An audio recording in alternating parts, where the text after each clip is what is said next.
This is Vivek speaking and welcome to my YouTube channel A5M1 classes. और आज मैं आपको जानकारी देना चाहूँगा पास्ट परफेक्ट टेंस के बारे में। पास्ट परफेक्ट टेंस के बारे में आपको आज जानकारी देना चाहूँगा। और इसमें सबसे पहले जो इसका इंट्रोडक्शन होता है, जो इसका पहचान होती है, इसमें बताना चाहूँगा आपको। जिन हिंदी वाक्यों के अंत में चुका था मतलब आएगा, जैसे जिन हिंदी वाक्यों के अंत में आ जाएगा चुका था, चुकी थी, चुके थे आदि शब्द आते हैं तो वह वाक्य पास्ट परफेक्ट टेंस कहलाता है। मतलब जिन हिंदी वाक्यों में क्रियाओं के अंत में, जिन हिंदी वाक्यों के अंत में क्रियाओं के अंत में अगर चुका था, चुकी थी, चुके थे आता है तो पास्ट परफेक्ट टेंस का वाक्य कहलाता है। और मैं आपको इसमें तो दो प्रकार के होते हैं। यह जो होता है टेंस दो उपवाक्यों से भी मिलकर बना होता है, लेकिन मैं पार्ट 1 में इसमें आपको बता रहा हूँ जो सिंपल सेंटेंस होते हैं, एक ही वाक्य वाले सेंटेंस होते हैं, उसके बारे में आपको जानकारी देना चाहूँगा। जैसे इसमें जो अफर्मेटिव का जो रूल होता है, जो होता है रूल अफर्मेटिव सेंटेंस का, सबसे पहले कर्ता मतलब सब्जेक्ट प्लस हेड प्लस क्रिया थर्ड प्लस कर्म, मतलब subject plus head plus verb third form plus कर्म प्लस अन्य शब्द, इसको अदर वर्ड भी बोलते हैं। फॉर एग्जाम्पल्स इसके बारे में आपको जानकारी देना चाहूँगा। जैसे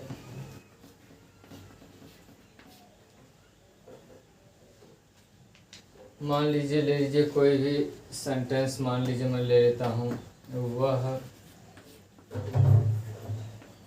एक पत्र लिख चुका था। ये देखिए सेंटेंस हो गया, वह एक पत्र लिख चुका था, ये वाक्य हो गया। और इसमें देखिए चुका था आ रहा तो पास्ट परफेक्ट टेंस का वाक्य है। इसमें देखिए ही की वह की अंग्रेजी ही लिखेंगे। इसमें एक वचन बहुवचन कर्ता से मतलब नहीं है, इसमें हेड सबके साथ लगाएंगे हेड। और उसके बाद राइट मीन्स लिखना होता, हो गया रिटन और लेटर, ये सेंटेंस हो गया। और एक सेंटेंस में ले लेता हूँ, मान लीजिए हो गया कि मोहन घर जा चुका था।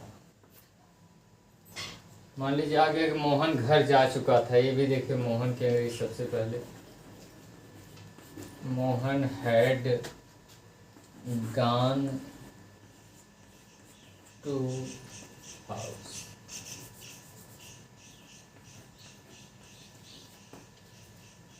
और सेंटेंस में ले लेता हूँ, जैसे सपोज दैट, और सेंटेंस पास्ट परफेक्ट टेंस का एक दो और सेंटेंस ले लेता हूँ मैं। जैसे मान लीजिए हो गया कि थर्ड नंबर में ले लेता हूँ, मान लीजिए हो गया वे मुझे एक उपहार दे चुके थे। जैसे मान लीजिए हो गया कि वे मुझे एक उपहार दे चुके थे, तो इसका मतलब वे की अंग्रेजी दे लिखेंगे, हेड लगाएंगे। देना का मतलब गी होता है थर्ड फॉर्म इसका गिवन। मुझे का मतलब हो गया मी अ गिफ्ट, ये देखिए translation, they had given me a gift, ये अफर्मेटिव सेंटेंस का था। और अब मैं पास्ट परफेक्ट टेंस में जो 11 प्रकार के जो सेंटेंस होते हैं, 11 प्रकार के सेंटेंस होते हैं, उनका ट्रांसलेशन कैसे किया जाता है। मतलब उसमें अफर्मेटिव भी आ जाएगा, निगेटिव भी आ जाएगा, इंट्रोगेटिव भी आ जाएगा, इंट्रोगेटिव एंड निगेटिव आ जाएगा, क्या वाक्य शुरू में आते हैं वो भी आ जाएगा। क्या क्यों वाक्य के बीच में आते हैं वो भी सेंटेंस आपको आ जाएगा, और कौन सा कौन सी कितना कितनी वाला आ जाएगा, और कौन या किसने वाला भी आ जाएगा। तो मैं इसमें एक सेंटेंस ले लेता हूँ। सपोज दैट कोई भी सेंटेंस हो, मान लीजिए हो गया कि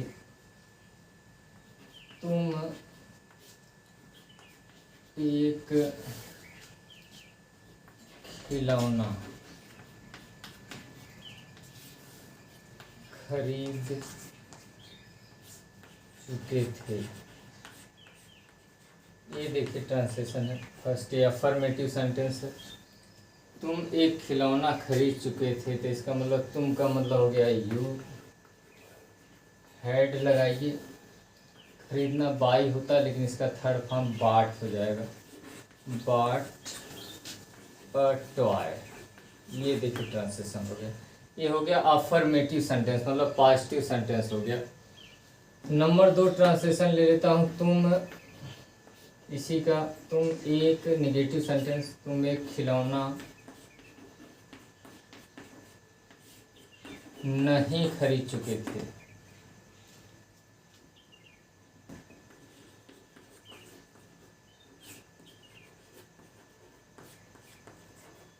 ये देखिए ट्रांसलेशन हो गया। सेकंड नंबर हो गया तुम एक खिलौना नहीं खरीद चुके थे। इसका मतलब यू हैड लगाइए, नॉट बाट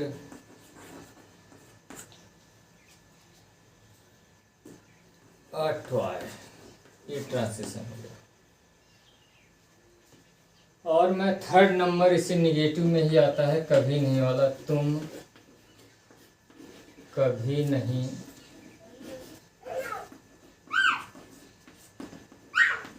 एक खिलौना खरीद चुके थे। मान लीजिए ट्रांसलेशन आ गया, तुम कभी नहीं एक खिलौना खरीद चुके थे। तो इसका मतलब नेवर लगा देंगे सहायक क्रिया के बाद। यू हैड नेवर बॉट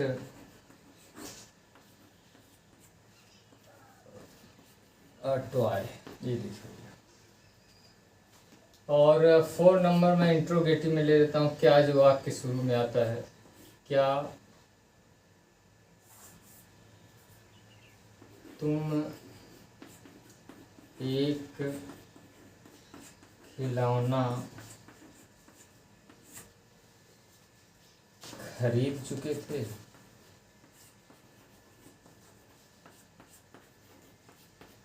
ये देखिए, क्या तुम एक खिलौना खरीद चुके थे। अब यहाँ सबसे पहले क्या करेंगे, हैड लगाएंगे। क्या अंग्रेजी व्हाट नहीं लिखते हैं। Had you bought a toy.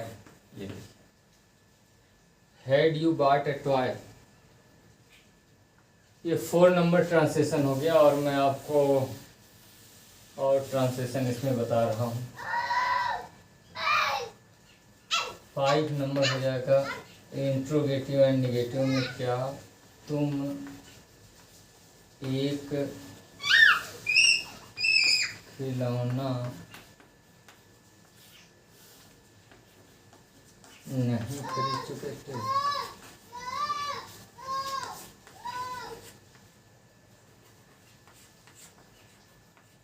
मान लीजिए ट्रांसलेशन हो गया, क्या तुम एक खिलौना नहीं खरीद चुके थे। तो यहाँ इसका मतलब हो जाएगा कि कर्ता के बाद नॉट लगा दीजिएगा। Had you not bought a toy. ये देखिए 5th नंबर हो गया, 5वां जो आपका सेंटेंस हो गया। और 6 नंबर इसी में क्या क्यों कब कैसे कहाँ वाला लगा कर लीजिए। तुम क्यों एक खिलौना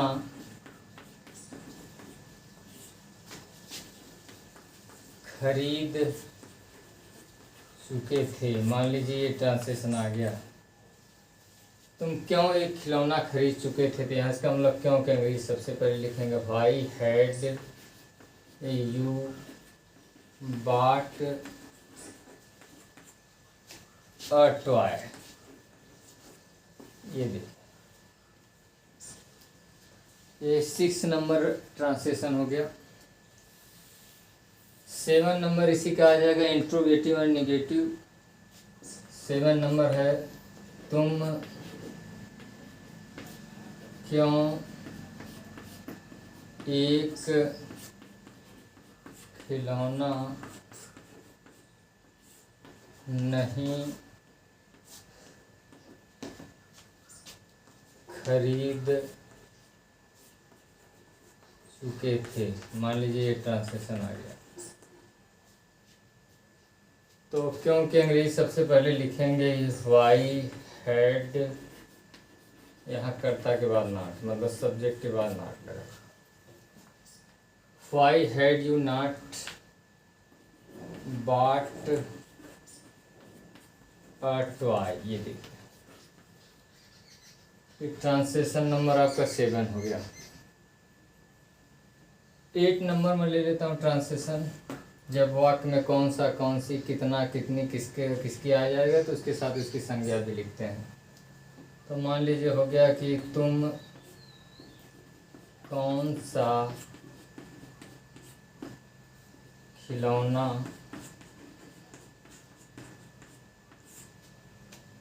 खरीद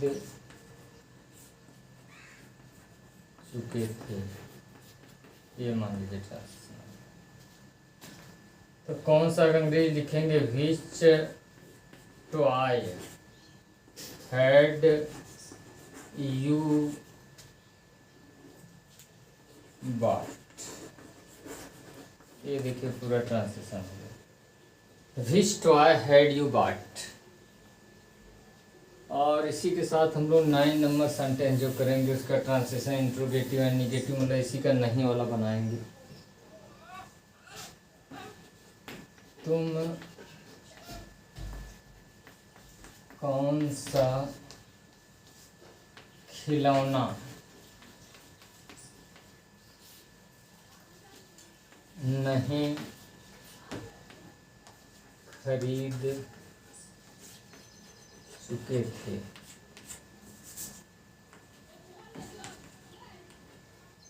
ये देखिए आपका हो जाएगा, आपका ट्रांसलेशन नंबर 9 हो जाएगा which toy had you not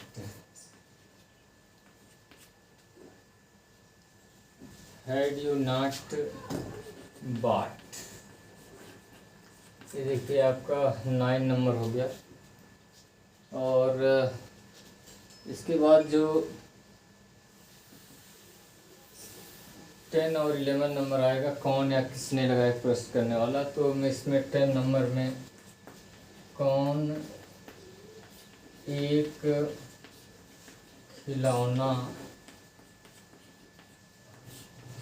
खरीद देखिए चुका। हाँ ये देखिए, तो सबसे पहले लिखेंगे who had bought a toy. ये देखिए translation, who had bought a toy. 11 number हो जाएगा कौन एक खिलौना नहीं खरीद चुका था।